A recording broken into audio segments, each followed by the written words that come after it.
Isan dito. Ito malapit na namang harbisin to. Sa uncle ko naman to. Ayan, malawak din to. Halos kalahating hektarya din.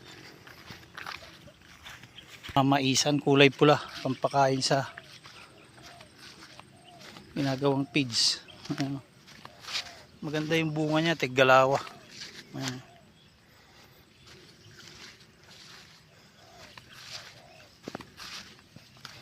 Ibang variety ng mais. Kulang sa tubig na oh. Tuyot na.